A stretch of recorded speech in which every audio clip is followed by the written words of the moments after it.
오늘은 창세기 강의 26번째 시간, 창세기 27장 전체를 보면서 5.2성이 인생, 주님의 복이라는 제목으로 하나님 말씀을 좀 상고해 보기를 원합니다.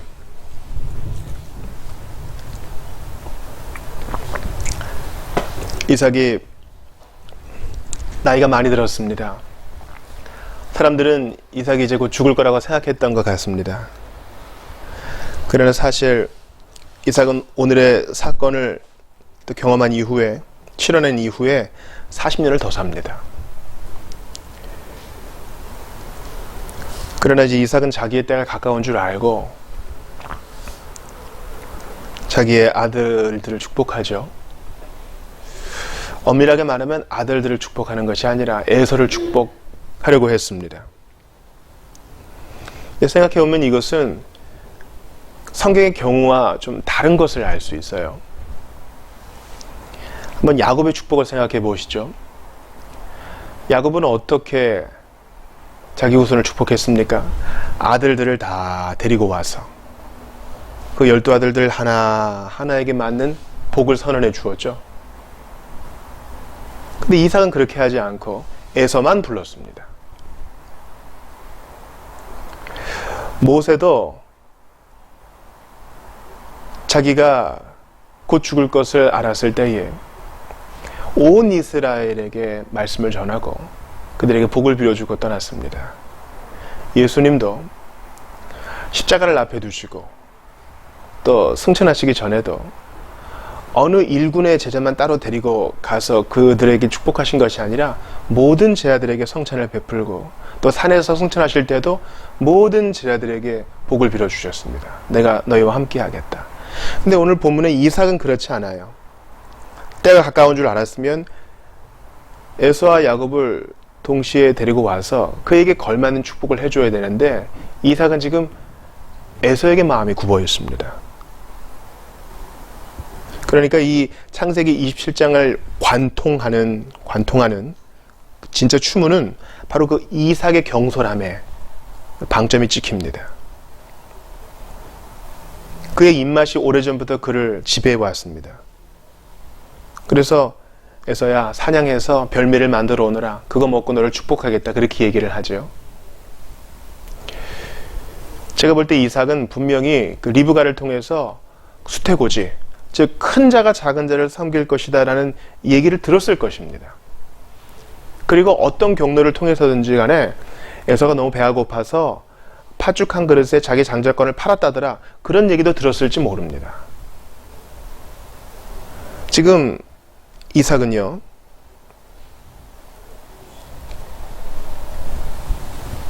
자기 아들 에서가 해쪽 속의 여인과 결혼한 것을 꾸짖을 혀의 힘을 상실했습니다. 그의 혀는 그냥 아들이 잡아오는 그 별미에 지금 익숙해져 있는 상태입니다. 아들의 죄를 교정시킬 힘도 없고 바르게 분별할 힘도 없습니다.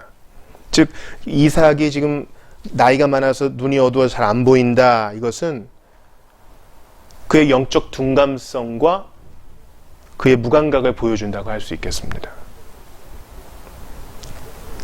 하나님 말씀과 약속이 아닌 그의 입맛이 마음을 지배하여 계시 의존 사색이 아닌 자기 구미대로 지금 판단하고 있는 것입니다. 오늘 본문의 이삭을 보면서 우리 자신이 중요한 일을 앞두고 어떻게 판단을 한번 돌아보세요. 이삭은 나이가 많이 들고 눈도 어두웠지만 분명히 판단해야 됐습니다. 나의 아버지가 나를 축복했던 것처럼 나도 그렇게 아이들을 축복해야 되겠다. 하나님은 과연 우리 가문에 어떤 복을 허락하셨는가를 생각해 보기 이전에 일단 먹을 거, 큰아들, 거기에만 지금 마음이 팔려 있는 것입니다. 사실 따지고 보면 창세기 27장에 관련되어 있는 모든 사람들이 잘못에 빠져 있습니다. 엉망진창이라고 할 수 있죠. 늙음, 죽음, 음모, 또 음모를 돕는 어머니, 오판, 판단의 착오, 소통 부재, 살인의 계획, 도망. 하나님은 어디 계십니까? 지난주에 말씀드렸다시피 이 본문은 엉망진창인 우리네 삶을 도대체 진짜 하나님이 계시기는 한 걸까라는 질문이 나올 수밖에 없을 정도로 뒤섞여 있는 우리네 삶을 보여준다고 할 수 있겠습니다. 동시에 인간 성품의 철저한 무가치성과 타락성도 보여줍니다. 어떻게 선택받은 이 가문이, 가족이 어떻게 이럴 수 있는가?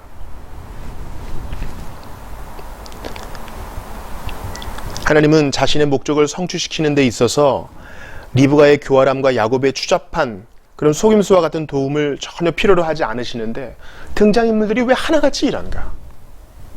그런 한탄을 하면서 우리네 모습이 또 투영되어 있는 것에 위로를 받기도 하는 것입니다.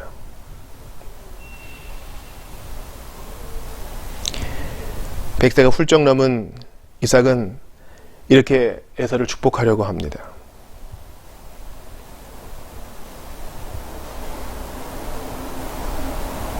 그리고 리브가와 야곱이 이제 개입을 하죠.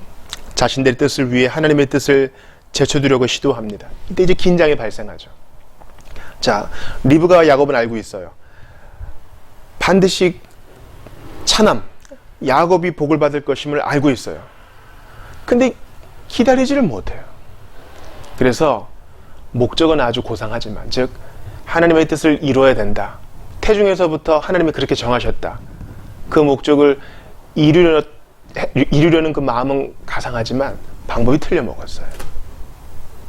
그래서 거짓말과 조작을 통해 하나님의 축복의 계획을 보장하려고 시도합니다. 거짓말과 조작을 통해. 뭐로 가도 서울만 가면 되는 거예요. 이것은 옳지 않습니다. 절대 정당화될 수 없는 것입니다. 리브가는 지금 상황이 절박해. 내 남편이 곧 죽을 텐데 이거 축복 잘못했다가 이거 야곱 인생 다 엉망이 되고 말아. 야곱은 내가 사랑하는 아들 아닌가. 그래, 절박한 상황에는 절박한 수단이 필요해. 우리가 개입해야 해. 아들아, 염소 가져와라. 염소 새끼 가져와라. 네 형 옷을 입어라. 혹시 걸리면 저주는 내가 받으마. 네 아버지에게 들어가라. 내가 네 아버지 입맛 잘 알잖니? 그 양반이 최고로 좋아하는 음식을 만들어 줄 테니까 갖다 드리고 네가 복을 받아라.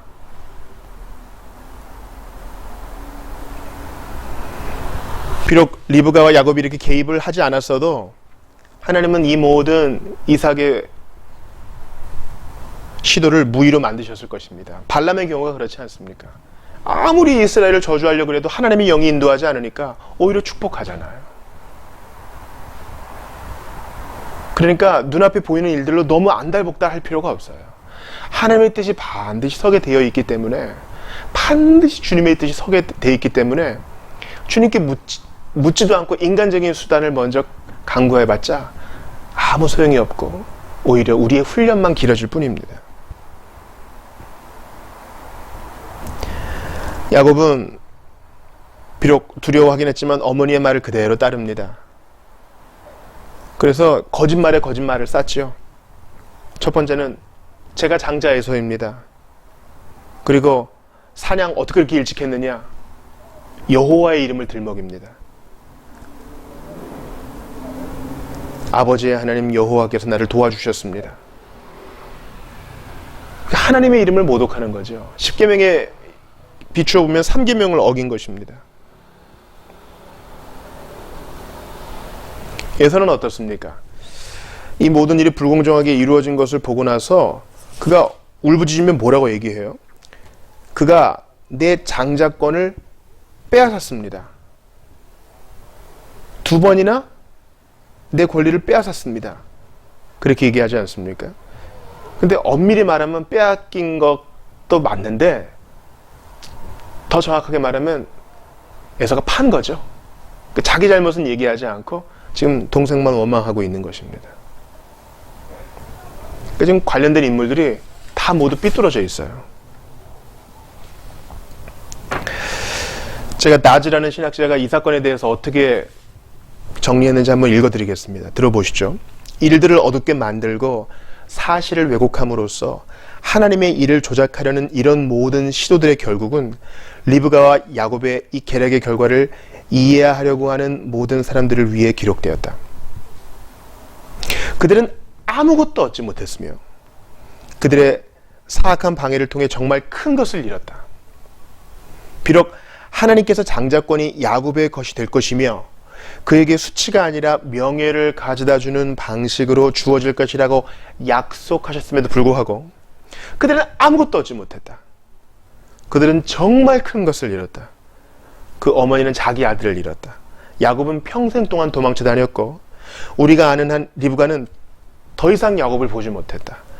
그리고 야곱은 가정의 모든 평안함을 잃어버렸고 자기 아버지가 쌓아놓은 모든 재산을 잃어버렸다. 그는 아무것도 없이 오직 지팡이 하나만을 가지고 도망쳐야 했다. 그는 자기 힘만으로 세상을 살아가도록 내던져진 것이다.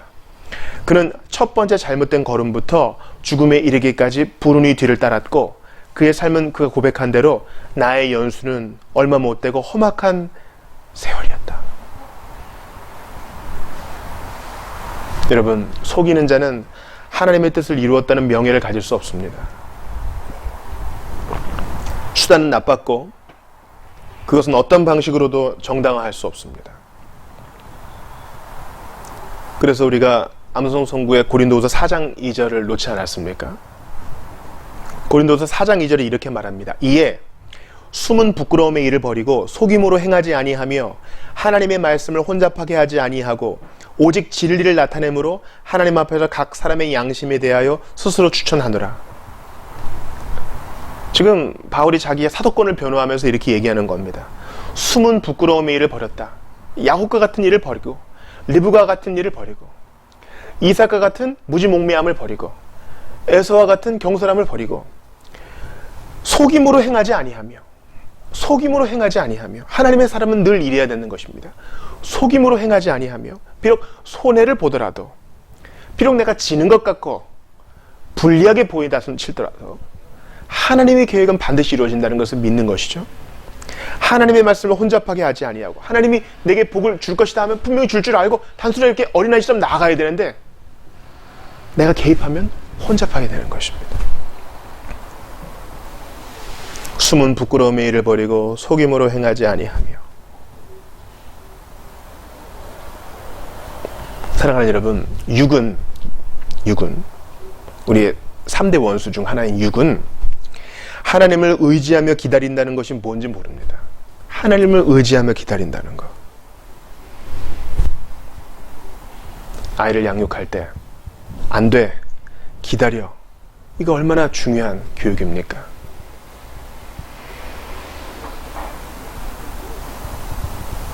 반려견을 훈련시킬 때도 안 돼, 기다려. 그것을 훈련시켜야 반려견다운 행동이 나오는 거 아닙니까? 걔가 자기가 사람인 줄 알고 착각해서 오만불손하게 행동하면 그것만큼 꼴불견이 없습니다. 우리는 피조물입니다. 주님은 창조주이십니다. 가장 피조물답고 가장 사람다운 것은 주님의 약속을 믿고 어린아이처럼 의지하며 기다리는 것입니다. 결국 야곱은 자기보다 더한 사람 라반을 만나서 20년 이상 훈련을 받아야 됐어요. 저는 여러분이 하나님의 말씀을 어린아이처럼 의지하며 기다림으로 응답을 받아 너무 먼 길 돌아가지 않기를 바라는 바입니다. 그러나 믿음은 알고 있습니다. 말씀 한마디로 족합니다. 큰 자가 어린 자를 섬기리라. 믿음은, 영은 그것으로 만족하고 기다립니다. 우리는 그러한가 돌아봐야 합니다. 어린아이처럼 하나님께 의지하여 하나님의 정하신 때를 기다리는 것으로 만족하는 이런 마음을 취하는 것보다 복된 것은 없습니다. 하나님 한 분만으로 만족하여 더 이상 다른 것을 구하지 않는 것입니다. 나 무엇과도 주님을 바꾸지 않으리. 다른 어떤 은혜 구하지 않으리. 오직 주님만이 내 삶의 도움이시니 주의 얼굴 보기 원합니다. 거짓과 술책 없이 모든 사람 앞에서 정직하고 투명한 삶, 우리 그리스도인이 회복해야 하는 삶입니다. 우리는 본문을 통해 야곱을 반면교사로 삼아 이 교훈을 받아야 할 것입니다. 그러나 거기에서 멈추면 안 됩니다. 하나님의 백성이 스스로 위기를 초래하고 자초함에도 불구하고 하나님은 축복의 약속을 끝까지 유지하십니다. 너 야곱 너 봐라. 전에 속임수로 장자권을 빼앗더니 이제는 축복도 그렇게 속임으로 받아? 너 진짜 안 되겠구나. 나 너 선택한 거 후회한다. 딴 사람 알아봐야겠어. 하나님은 그렇게 하지 않으시고 오히려 야곱을 훈련시키는 방향으로 그 약속이 계속 이어지게 하십니다. 욥기 12장 16절에 놀라운 말씀이 있어요. 능력과 지혜가 그에게 있고, 하나님입니다. 그는 능력과 지혜가 그에게 있고 속은 자와 속이는 자가 다 그에게 속하였으므로. 속은 자와 속이는 자 다 그렇게 뛰어봤자 하나님의 손 아니라는 것입니다. 속이는 자도 결국은 하나님의 뜻을 이루게 돼 있고 속은 자도 자기의 속음으로 하나님의 뜻을 이루게 되어 있다는 것입니다. 여러분, 그렇다고 해서 내 마음대로 해야 되겠다 그런 결론이 나오면 안 되죠. 주님은 그를 징계하시고 훈련시키시니까요. 세상에 악과 간사함이 그렇게 많으나 하나님은 그의 뜻대로 그것들을 다스리시며 주님의 찬송이 되게 하십니다. 하나님은 손해보지 않으시고 이 모든 것을 조율하시고 결국 아름다운 그림이 되게 하십니다.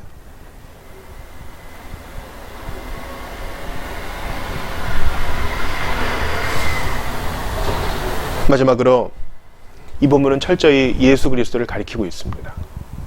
자, 보세요. 오늘 본문을 이렇게 보면서 도덕적인 교훈으로 끝날 가능성이 많아요. 아, 야곱처럼 속이면 안 되겠구나. 편애하면 안 되겠구나. 리브가처럼 이삭처럼 또 에서처럼 그렇게 경솔히 판단하면 안 되겠구나. 그것도 좋은 결론이지만 거기에서 끝나면 안 됩니다. 아, 하나님이 일을 다 하시는구나.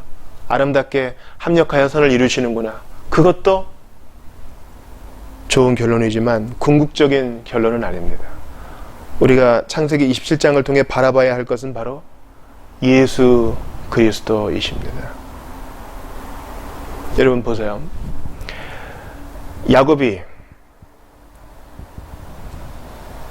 아버지 이삭의 축복을 받기 위해서 어떻게 해야 됐습니까?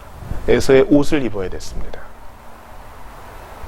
마찬가지로 우리도 하나님 앞에 복을 받기 위해서는 예수 그리스도로 옷을 입어야 합니다. 그러나 그것은 속임으로 입는 것이 아니라 하나님이 정하신 방식입니다. 즉 예수 그리스도로 옷 입으라. 그럼 내가 예수 안에 있는 너를 예수에게 주었던 그 복을 너에게도 주리라. 하나님의 방식입니다. 예수 그리스도로 옷 입는다는 것은 바로 믿고 회개한다는 것입니다. 예전에 더러움의 옷을 벗고 예수라는 온전한 의와 사랑의 옷을 입어 하나님께 복을 받는 것입니다.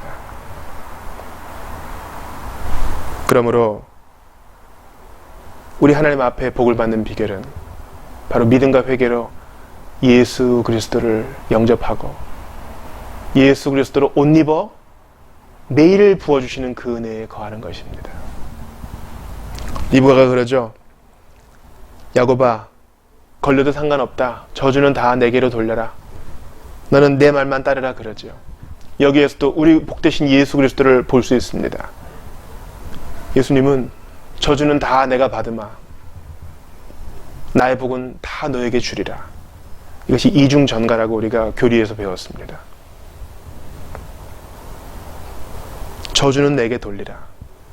예수님은 우리가 받아 마땅한 저주를 다 받으셨고 우리가 기대도 할 수 없는 그 복을 우리에게 돌리시어 믿고 회개하는 모든 자들의 선물이 되게 하셨습니다. 율법의 저주를 대신 지신 예수님을 우리는 창세기 27장을 통해 바라보아야 할 것입니다. 그래서 이 이삭의 축복이 민수기 24장 17, 19절에 나옵니다. 내가 그를 보아도 이때의 일이 아니며 내가 그를 바라보아도 가까운 일이 아니로다. 한 별이 야곱에게서 나오며 한 규가 이스라엘에게서 일어나서 모압을 이쪽에서 저쪽까지 쳐서 무찌르고 또 셋의 자식들을 다 멸하리로다. 그의 원수 에돔은 그들의 유산이 되며 그의 원수 세일도 그들의 유산이 되고 그와 동시에 이스라엘은 용감히 행동하리로다. 주권자가 야곱에게서 나며 남은 자들을 그 성읍에서 멸절하리로다. 무엇입니까?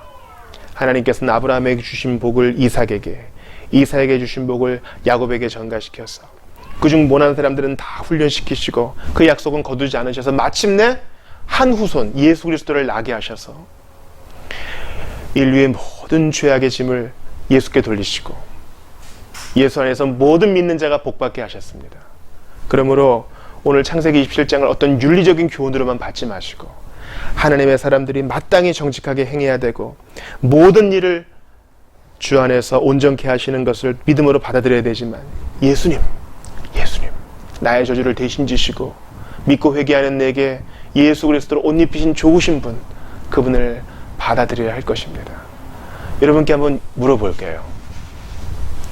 이 설교를 들으시는 분 중에 아직까지 한 번도 예수 그리스도를 믿음으로 영접하지 못하신 분들은 나 오늘부터 예수 믿기 원합니다. 잘 모르지만 이전의 죄악들 다 회개하고 예수 믿기 원합니다. 다 뉘우치고 예수님 믿고 새로운 삶 시작하기 원합니다. 라고 결단하시는 분들은 바로 기도하시기를 바랍니다. 바로 그 순간 성령께서 여러분 안에 들어가실 것입니다. 이미 믿고 있는 신자들에게도 제가 권합니다. 여러분 어두움의 일들을 버리시고 돌아가는 것 같아도 정직하게 하나님을 기다림으로 우직하게 한길 가시기를 바랍니다. 주께서 우리의 죄짐을 대신 지셨는데 합당한 품위로 살아야 되지 않겠습니까?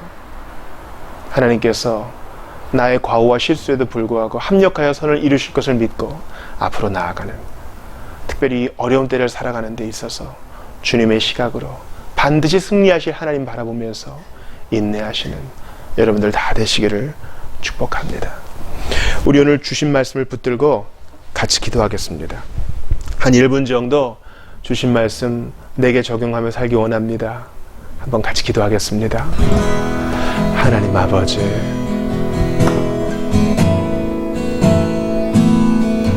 주님께 모든 것을 감사드립니다. 모든 것을 받았습니다.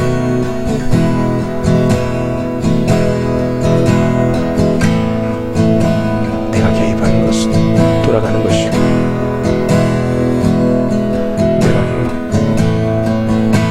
내가 개입하는 것이 오히려 하나님의 뜻을 펼칠 수 있다는 것을 기억하며 믿음으로 기다리며 하나님의 뜻을 기다리며